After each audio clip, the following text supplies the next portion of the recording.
Louvado seja o Senhor. Como falamos sempre, nós temos a prática de expor o texto de forma sequencial. Então, nós temos exposto o livro dos Salmos. Então, em cada domingo, a gente lê e medita em pelo menos um salmo. Então, hoje, nós vamos ler, seguindo a ordem, o Salmo de número 35. Eu peço que você abra a sua Bíblia. Vamos meditar na palavra de Deus neste salmo, salmo de número 35. Como lemos no início dos salmos, ou melhor, no início do culto, lemos o salmo de número 34, nós lemos assim o início do salmo 34. Salmo de Davi quando se fingiu amalucado na presença de Abimeleque, e por este expulso ele se foi. Essa parte é parte integrante do texto. Eu tenho dito isso muitas vezes. Esse título que aparece em quase todas as Bíblias, ele geralmente aponta para algum aspecto musical, relacionado à estrutura da música ou o autor, e algumas vezes ele traz o contexto. E aqui no Salmo 34, como bem vimos no domingo passado, ele mostra o contexto em que o salmo foi escrito, ou para qual o salmo foi escrito.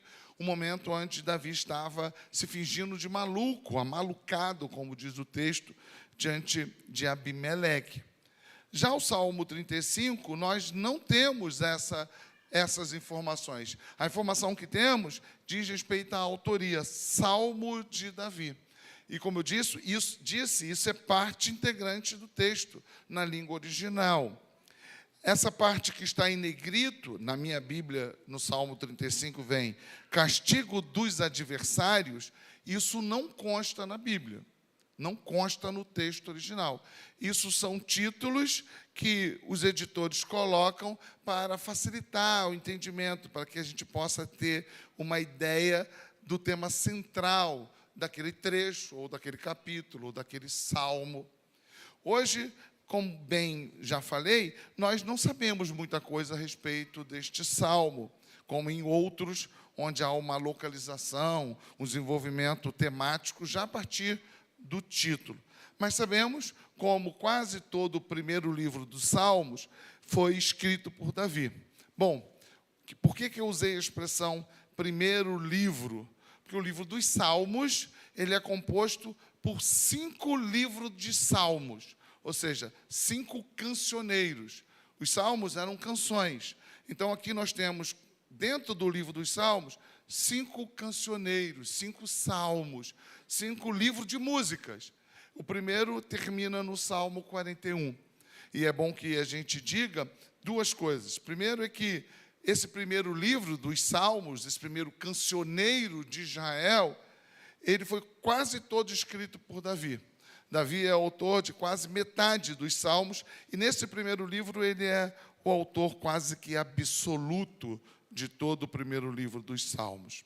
A outra coisa que é importante a gente dizer é que quando a gente terminar esse primeiro livro, a gente vai interromper o primeiro livro, a gente vai ler meditar num outro texto básico, menor, talvez Filipenses, eu não quero ainda definir, mas é provável que seja Filipenses, que é um texto pequeno, e aí a gente volta para o segundo livro dos Salmos, a partir do Salmo de número 42.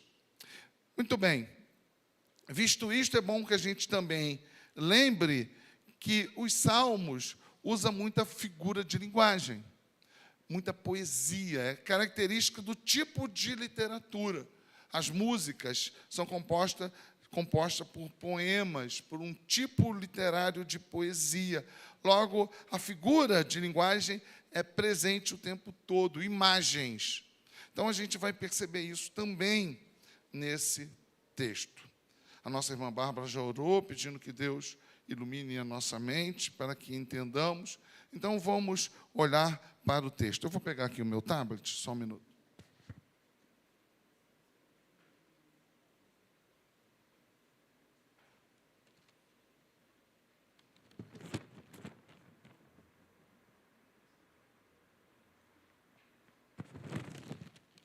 eu fiz algumas separações que vão, de modo didático, imagino, nos ajudar a, examinando por bloco de versículos, examinar as ideias centrais.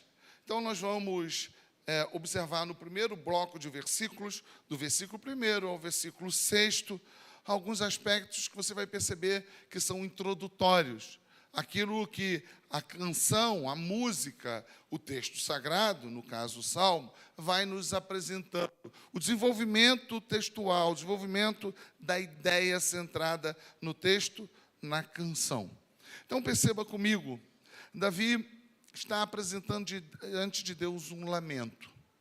Os salmos têm muitas lamentações, muitos lamentos. O que é um lamento? É alguém que está vivendo uma angústia, uma dor, um sofrimento, e ele derrama, e a palavra derramar, ela é muito útil nesse momento. Ela derrama diante de Deus a sua angústia, a sua dor, o seu sofrimento, em culto.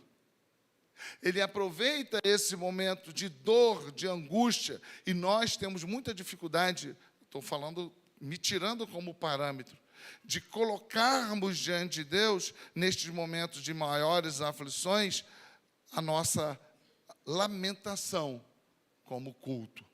De modo geral, a gente tem outras reações, mas Davi faz isso continuamente. Muitos salmos são salmos de lamentações. Então, ele começa a clamar a Deus. Ele começa a suplicar a Deus, apresentando de forma gradativa, gradual, a problemática em que ele está inserido. Ele começa clamando e pedindo que Deus venha em sua defesa, que Deus advogue em seu favor, que Deus contenda a sua causa. Ele começa dizendo: contende, Senhor, com os que contende comigo. Em outras versões, advoga a minha causa. Podemos dizer que ele está convocando, suplicando, chamando para que Deus venha em favor dele diante de uma causa, de uma situação difícil. E aqui nós estamos em algo que é central neste texto. Todos nós passamos por aflições. Quando as meninas, as minhas filhas, eram pequenas, eu dizia a elas que elas deveriam estudar para a prova, mas que elas podiam também, no momento que fosse sentar para fazer a prova, orar e pedir que Deus abençoasse a vida delas, a mente, o que elas estudaram. Acho que a gente precisa orar sempre, e a Bíblia diz exatamente isso, e por todas as questões da nossa vida. A ida ao trabalho, o dia de uma viagem, aquele momento onde você vai se deslocar de um lugar mais próximo onde você mora ou da sua casa para um lugar mais distante por causa de um compromisso ou de uma viagem. Coisas ordinárias. Precisamos orar, suplicando e agradecendo a Deus. Mas o que Davi está nos mostrando é que ele está trazendo diante de Deus uma causa que ele não tem como reverter. E isso é muito legal, muito joia nesse texto.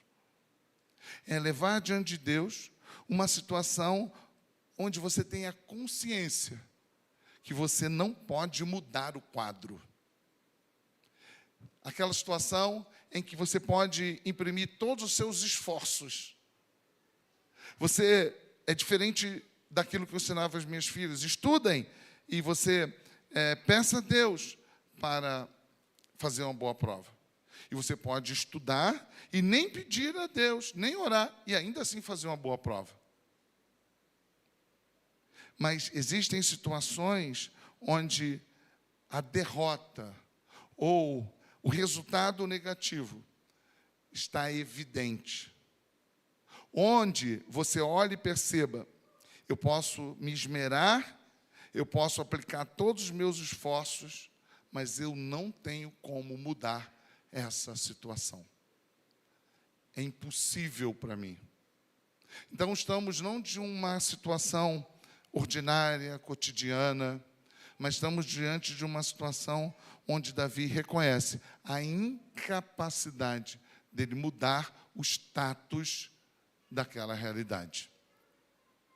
E talvez você já tenha passado por situações assim, talvez você esteja vivendo situações assim, que talvez sejam diferentes da de que Davi estava vivendo, mas a impossibilidade é igual. A tua incapacidade é igual. É zero diante daquela realidade. Eu não posso fazer nada. Então Davi está falando: contende, Senhor, com os que contende comigo. Advogue em meu favor. O texto continua e ele vai dizer: peleja. E aí é uma linguagem de guerra. Ora, uma linguagem judicial, de juízo, de tribunal.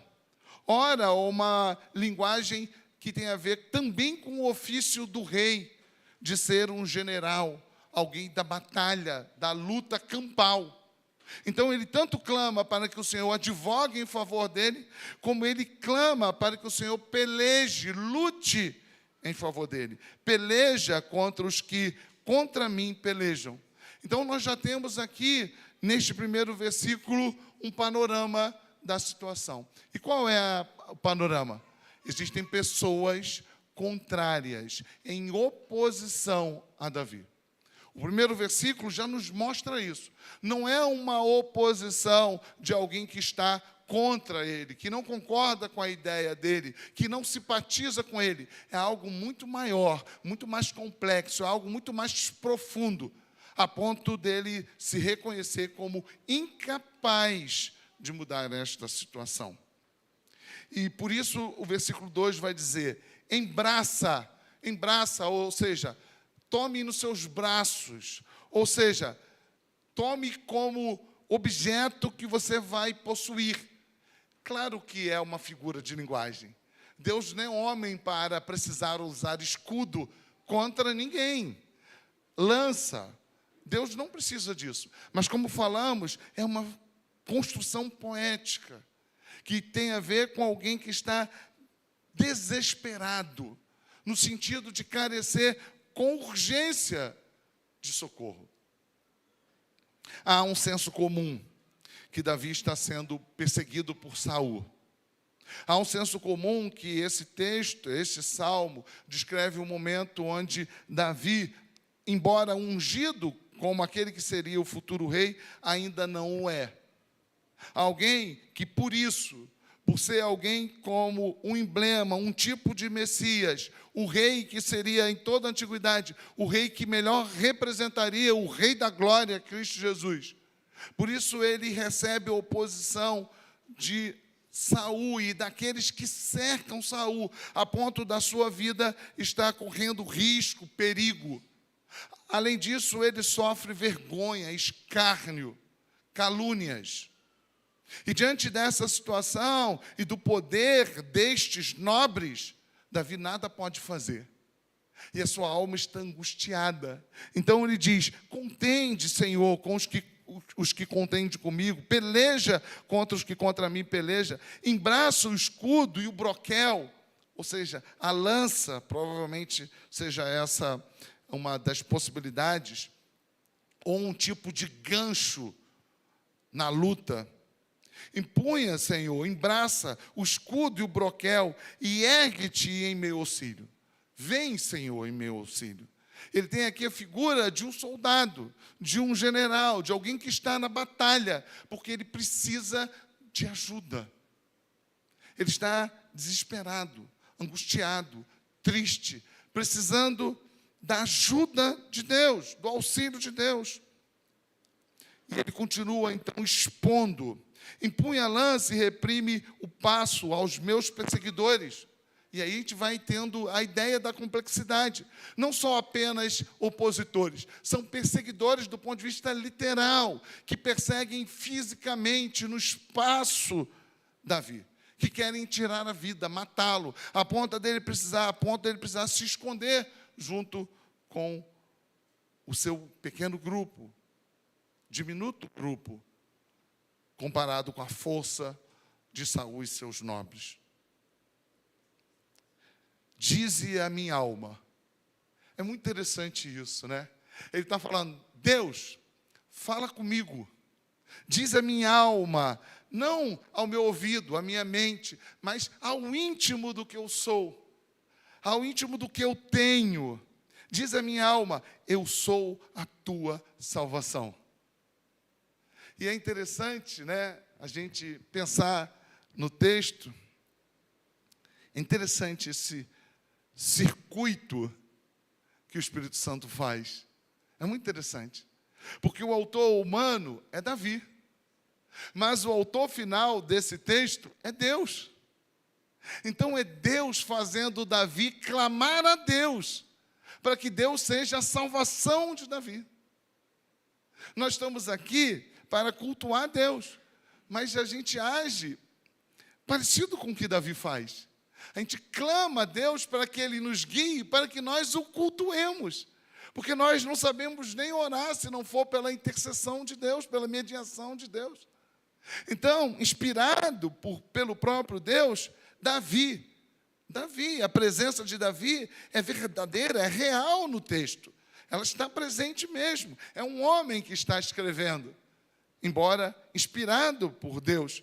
E ele vai dizer, diz a minha alma, eu sou a tua salvação. Então é o Espírito Santo, todo esse circuito autoral do próprio Deus, mas que perpassa, que passa pela vida, pelo intelecto, pela emoção de Davi, a ponto dele dizer, Deus, fala comigo, que o Senhor é a minha salvação. É interessante a gente pensar que talvez, você pode pensar no primeiro momento, ele está falando da salvação em Cristo. Mas não é isso, irmãos. Claro que, em última análise, tudo isso vai projetando para a salvação em Cristo, para a pessoa de Cristo, para a redenção em Cristo. Mas o que Davi está falando aqui é, não permita que eles me matem. Alivia minha alma. E perceba que isso é uma canção para ser cantada por Israel. E a canção tem o objetivo de louvar a Deus e ensinar a igreja. A igreja é em Israel. Então, o que este texto está nos ensinando, e já podemos tirar isso como aplicação, é que precisamos não ter constrangimentos de clamarmos a Deus na nossa mais profunda angústia. De lamentarmos diante dele, em choro. Aquilo que muitas vezes nós procuramos amigos para fazer e que parece uma reclamação, uma fala daquele que está angustiado, você pode fazer isso diante de Deus. Você pode colocar isso com o Pai, em Cristo Jesus. Colocar o seu coração aberto, sangrando, triste diante dele. E fazer disso um culto. E aí continua o versículo 4. Sejam confundidos e cobertos de vexame os que buscam tirar minha vida. Perceba, vai ampliando, ele vai estabelecendo o quadro, o cenário. Retrocedam e sejam envergonhados os que tramam contra mim. Sejam como a palha ao léu. E lembramos do primeiro salmo, do salmo 1, quando o texto fala que é assim a vida do ímpio, como palha levada de um lugar ao outro. E o que Davi está lembrando, por certo, como provavelmente ele é o autor do Salmo 1, lembrando por certo, eles são ímpios, eles querem tirar a minha vida. Que sejam como palhas levados de um lugar para o outro. Sejam como a palha ao léu do vento, impelindo os anjos do Senhor. Torne-se-lhes o caminho tenebroso e escorregadio. E o anjo do Senhor os persiga. E assim a gente fecha o primeiro bloco de versículos. Ele está clamando ao Senhor algo muito concreto, não é algo subjetivo, não é algo abstrato. Eles estão me perseguindo, Senhor. Faça com que o caminho deles seja escorregadio, que o Senhor mesmo os persiga. O que Davi está clamando é, Senhor, aplica a sua justiça sobre estes que injustamente me perseguem. Que a tua justiça seja real, verdadeira. Ele está clamando por aquele que pode promover a alteração de um quadro insolúvel. Davi está diante da possibilidade de morte. Davi está sendo perseguido injustamente. Ele, por certo, já está cansado, entristecido e cansado do ponto de vista físico. Sim, nós temos dores e não é pecado que nós clamemos pelas nossas dores. Nós sabemos que Deus é soberano. Nós sabemos que Deus cuida. Mas não adianta nós somente dizermos, quando alguém está sofrendo, irmão, Deus é soberano. Intelectualmente, a pessoa sabe disso. Se é um crente, ele sabe disso. Se é alguém que conhece as doutrinas, os fundamentos básicos do cristianismo, ele sabe que Deus é soberano. Não, irmão, Deus cuida, é verdade. Não estou dizendo que a gente não possa falar isso, mas a gente precisa, muitas vezes, dar um passo a mais. Nós precisamos nos aproximar e, como a Bíblia nos ensina, chorar com os que choram, sofrer com os que sofrem. Porque mesmo sabendo, muitas vezes, cognitivamente destas verdades, o nosso coração está sangrando. A angústia, a tristeza. E o que Davi está falando não é algo que tem a ver com o porvir. É Deus, agora, vem em meu socorro. Eles me perseguem, haja contra eles. É algo prático, real, tangível. E nós podemos olhar para o texto e perceber, isso não é pecado. Isso não é pecado. Não podemos esquecer que a Bíblia nos garante que aquilo que está no porvir é muito maior, muito melhor, é incomparável. Mas precisamos reconhecer que, a começar por nós mesmos, sofremos hoje, aqui, agora. E não é pecado diante do irmão, mas, sobretudo, diante de Deus, clamar por socorro para agora. Mesmo estando certo aquilo que o Romanos 8 nos diz, que nada nos separará do amor que há em Cristo Jesus. É verdade, nem a espada, nem a morte, nem potestade, em coisa alguma. Mas, olhando para esse texto, aprendemos que podemos falar, Senhor, vem em meu socorro, porque eu não aguento mais. Haja em meu favor.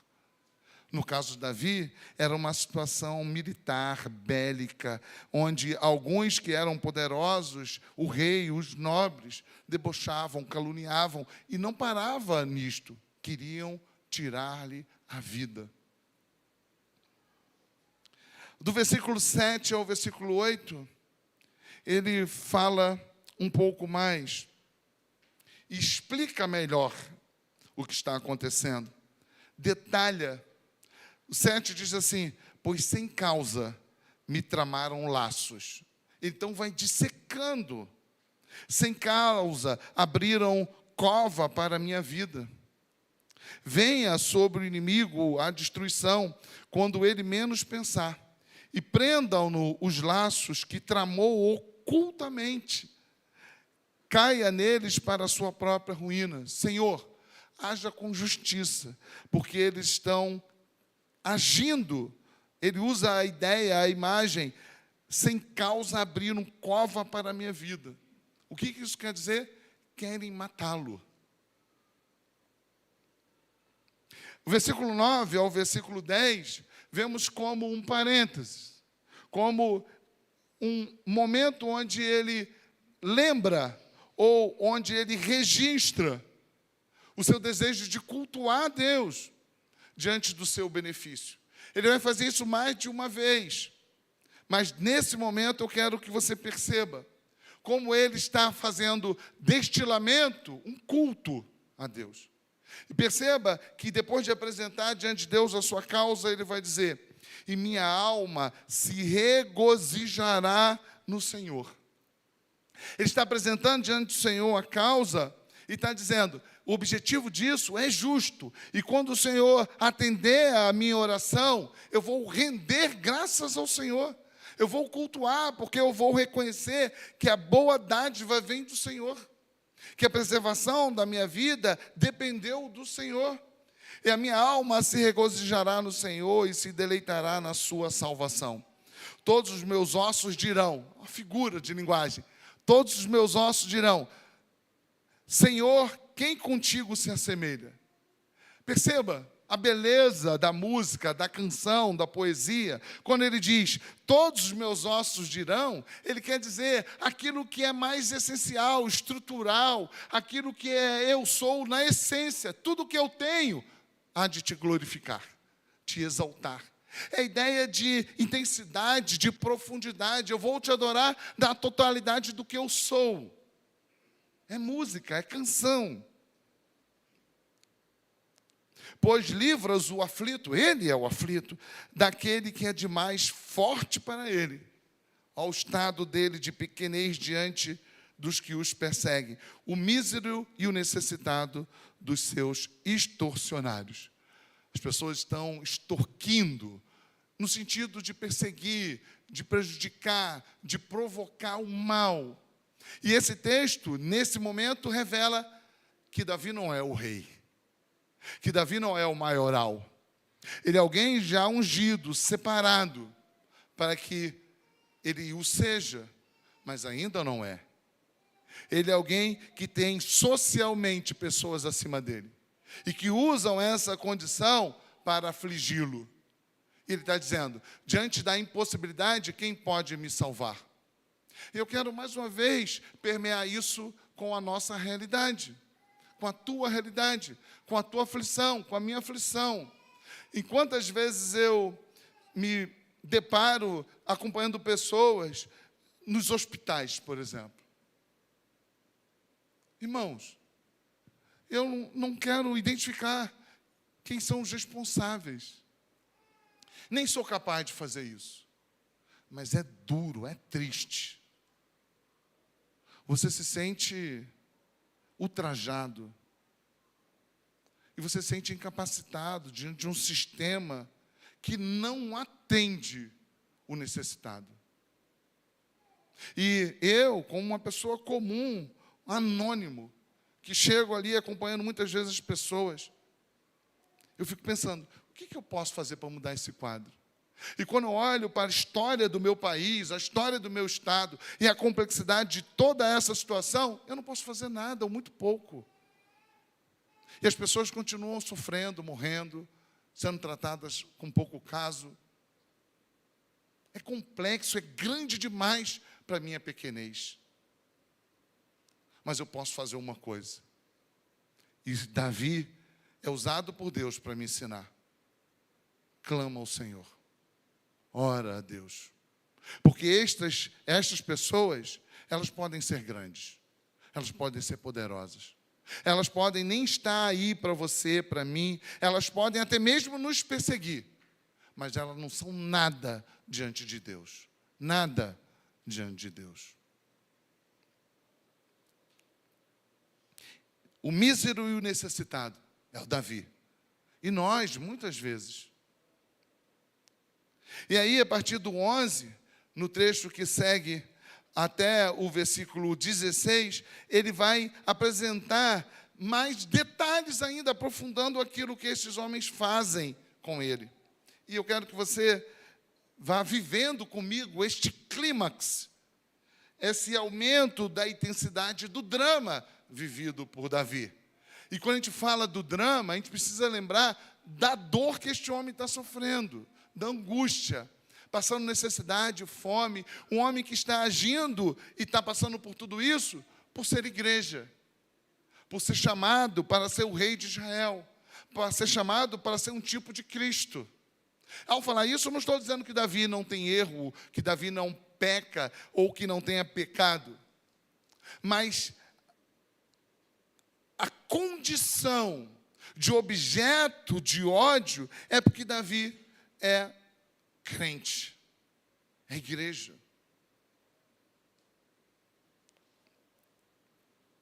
Então vai destrinchando isso, ele vai dizer: levantam-se iníquas testemunhas e me arguem de coisas que eu não sei. Pagam-me o mal pelo bem. Isso não é mentira. Por que não é mentira? Porque é texto bíblico. É como Deus falando de Jó. Tem visto o meu servo Jó? É um homem reto, temente a Deus. Por que nós sabemos que Davi é alguém que estava ofertando bem a estas pessoas? Porque Deus está dizendo na sua palavra que é assim. Então aqui não está descrito uma percepção de Davi, um autoconhecimento, olha como eu sou bom. É Deus dizendo, por meio de Davi, que Davi estava agindo de forma favorável a essas pessoas. E muitas vezes isso acontece em nossas vidas. A gente age de forma favorável e o que recebemos como retribuição é perseguição, é maldade. Pagam-me o mal pelo bem, e o que é desolação para minha alma? O que é angústia, tristeza. E aí você lembra da história de Davi. O rei estava atordoado, o músico Davi ia tocar para que o rei se sentisse mais consolado por Deus, confortável. Servo fiel a Saul. O mesmo Saul que por 2 vezes jogou uma lança, diz o texto bíblico, que ficou enfincada na parede, querendo tirar a vida de Davi. Davi, que ouviu dos seus homens, aproveita que ele está agora na caverna e tira a vida dele. E Davi diz: Senhor, por causa do Senhor, eu resolvi decidir preservar a sua vida. O mesmo Davi que ordenou que quando Jonatas e Saul morreram, Davi ordenou que os corpos foram tirados de onde estavam, expostos ao escárnio. E Davi, para honrar o rei, para honrar o seu amigo Jonatas, fez uma comitiva que fosse à noite para retirar os corpos, para honrar os corpos do rei e do seu amigo. E o que ele recebia? Perseguição. Então, nem sempre é recíproca, ela está presente. E aí começamos a chegar no segunda aplicação. A primeira é que podemos sim colocar diante de Deus as nossas angústias. E a segunda aplicação é, não podemos pagar o mal com o mal. Queremos? Muitas vezes. Desejamos? Muitas vezes. Podemos? Algumas vezes. Mas não podemos fazer assim. Não podemos pagar o mal com o mal. Davi não age segundo a sua justiça, a justiça própria dele. Ele coloca nas mãos do Senhor, advoga em meu favor. É difícil. É difícil, sobretudo quando estamos sofrendo. Mas esse é o caminho.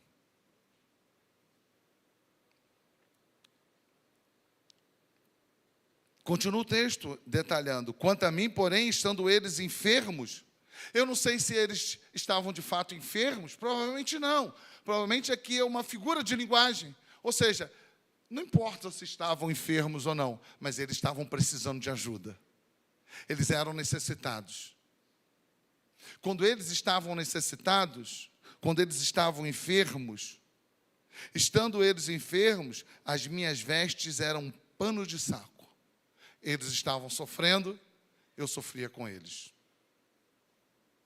Eles estavam na angústia, eu estava lá junto com eles. Eu afligia a minha alma com jejum e oração, me reclinava sobre o peito. Provavelmente essa expressão quer dizer, eu estava deitado, prostrado, no saco, na cinza, clamando pela vida deles. Deles quem? Daqueles que querem tirar a vida dele. Isso não faz muito sentido. Isso não tem muito a ver com a lógica comum do homem.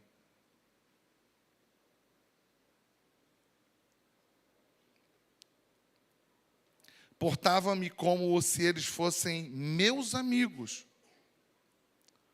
ou meus irmãos. Andava curvado de luto, como quem chora por sua mãe. Quando? Quando eles sofriam. Quando, porém, tropecei, e aí é mais uma figura de linguagem, não é tropeçar fisicamente, mas provavelmente falando desta angústia a partir da perseguição deflagrada por Saul. Quando a perseguição veio, quando eu estive num lugar de fragilidade, de vulnerabilidade, eles se alegraram e se reuniram-se contra mim. Quando as meninas eram pequenas, lembro-me mais uma vez, às vezes como uma se machucava, a outra ria e dizia, bem feito. Típico de criança, né? Sobretudo irmãos. E eu repreendia e dizia, não se debocha de quem está sofrendo. Não se escarnece sobre o sofrimento do outro. Mas há aqueles que se alegram com a derrocada alheia. Viu fulano? Tem uma alegria, uma satisfação. Viu? Falava assim, assado, olha lá. Há um prazer mórbido, pecaminoso, perverso, com a falência, com a queda do outro. E assim agem os ímpios. Nós devemos ter compaixão. O comportamento correto é o de Davi. Devemos ter compaixão, não importa a história, não importa a condição dos que sofrem. Eu já disse isso inúmeras vezes aqui, e não entra na minha cabeça o crente festejar porque o traficante A, B morreu. Como assim, gente? Como assim? Ah, mas ele era criminoso e tu é bom. Tu é 100%. Se não fosse a graça, a misericórdia de Cristo, tu ia para o mesmo inferno que ele. Se não se converteu diante da morte. Tu é bom. Essa pessoa não tem pai, não tem mãe, não tem irmãos. A gente não se compadece. É não se olhar e não se perceber como miserável. Como alguém necessitado da graça. Como alguém que, se não vive como outros vivem, é somente pela misericórdia de Deus. Não é pela sua capacidade e seu mérito. É sempre por causa da misericórdia e da graça. Sempre. Quando, porém, tropecei, eles se alegraram e se reuniram. Reuniram-se contra mim. Os abjetos que eu não conhecia. Ou seja, aqueles que ele conhecia e os que não conheciam. Mas se juntaram para ridicularizarem Davi. Os abjetos que eu não conhecia dilaceraram-me sem tréguas. Perceba o drama. Dilaceraram-me sem tréguas. É figura de linguagem. Mas você sabe o que é dilacerar? É deixar em carne viva. É deixar as entranhas postas. É uma figura de linguagem, mas é o que ele está usando para dizer, foi isso que eles fizeram comigo. Aproveitaram a minha fragilidade, a minha queda, e eles escarneceram de mim o quanto puderam. Dilaceraram-me sem tréguas, como vis bufões, ridículos, a palavra quer dizer, em festins, em ajuntamentos, rangiam contra mim os dentes. É figura de linguagem, mas quer dizer ódio, desejando o mal, em oposição a Davi. E a partir daí a gente segue para 3 partes que concluem o texto. A primeira parte do versículo 17, ao 21. Quando ele começa a indagar, como Jó fez. Senhor, o Senhor não está vendo? Onde o Senhor está? Essa fala de Davi não é de alguém que desconhece que Deus vê. Essa fala, até na língua original, quer dizer, você está vendo e não faz nada. E não é uma fala desrespeitosa, é de alguém que está sentindo isso. Está falando, o Senhor está tardando. O Senhor está demorando, meu sofrimento está aumentando. E algumas vezes a gente sente a si mesmo. E quando alguém diz, mas vai chegar, Deus vai abençoar, a gente fica ansioso. A gente fica preocupado, a gente não vê. Mas a gente precisa ser lembrado que Deus jamais tarda. Nunca. Moisés ficou 40 anos em Midian. E eu costumo dizer, não foi muito e nem pouco. Foi no tempo exato de Deus. Para Moisés, ele já estava velho. Já tinha perdido a força que ele tinha quando tinha 40 anos. E, combatendo, aquele soldado o matou. Já não era mais aquele homem, era um ancião. Mas quem iria conduzir Moisés para que ele fosse o resgatador do povo era o Todo-Poderoso. E todas as coisas, por mais que isso nos contrariem, acontecem no tempo preciso e designado por Deus.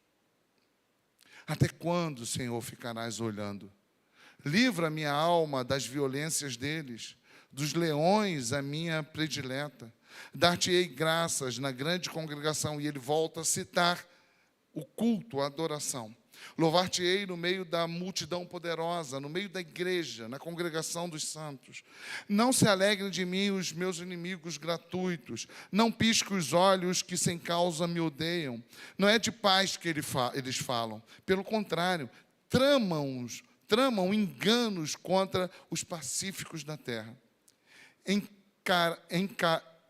Escancararam contra mim a boca e dizem, pegamos, vimos-lo com os nossos próprios olhos.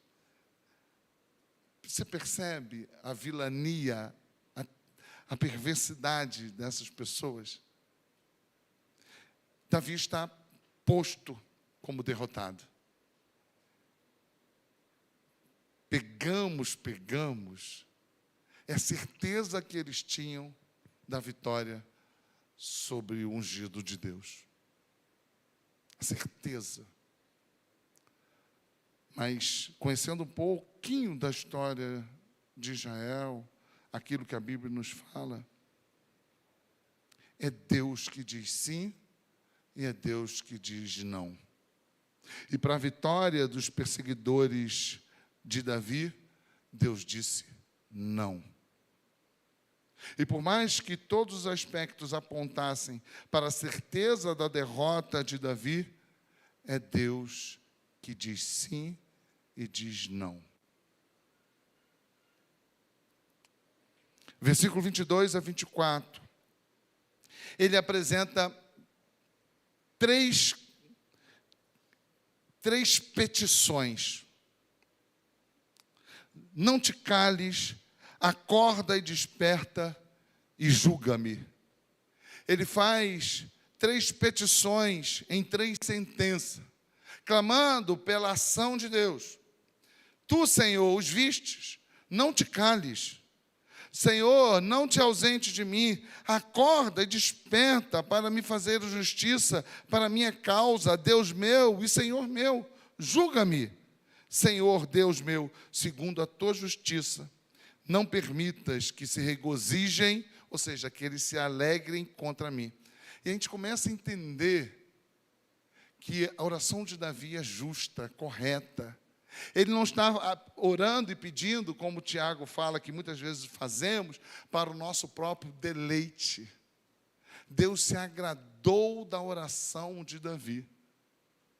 Deus o conduziu para falar aquilo que o próprio Deus estava sendo exaltado pela fala, pela súplica, pela oração, que tudo isso compõe a música, que Israel aprendeu a cantar.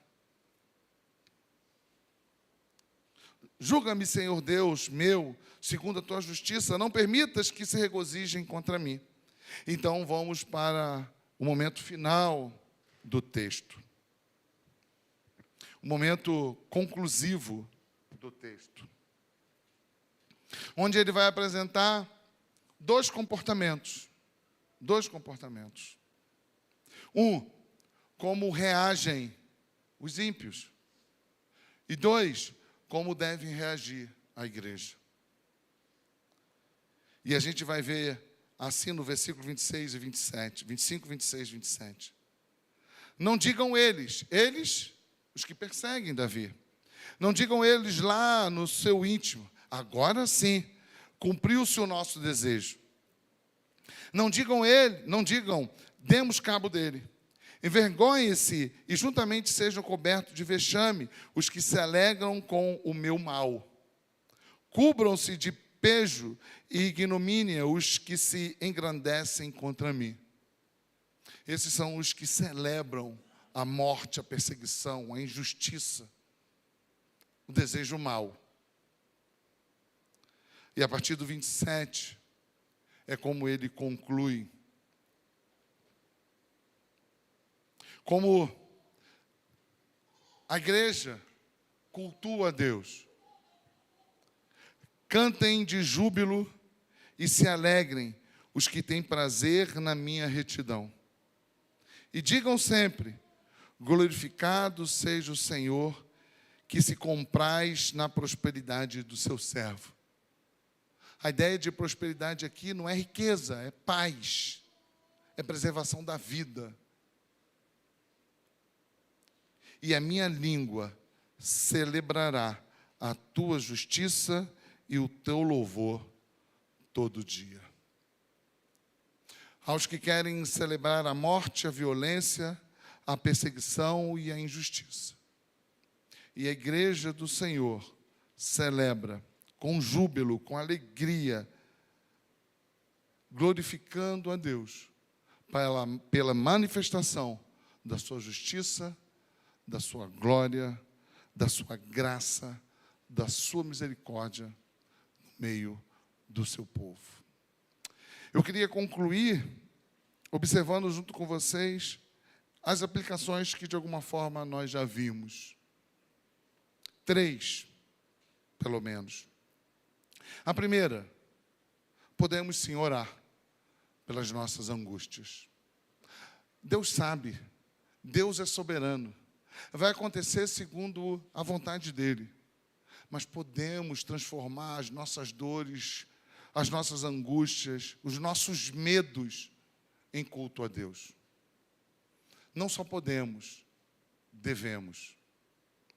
Segunda aplicação é lembrarmos que não podemos e não devemos pagar mal com mal.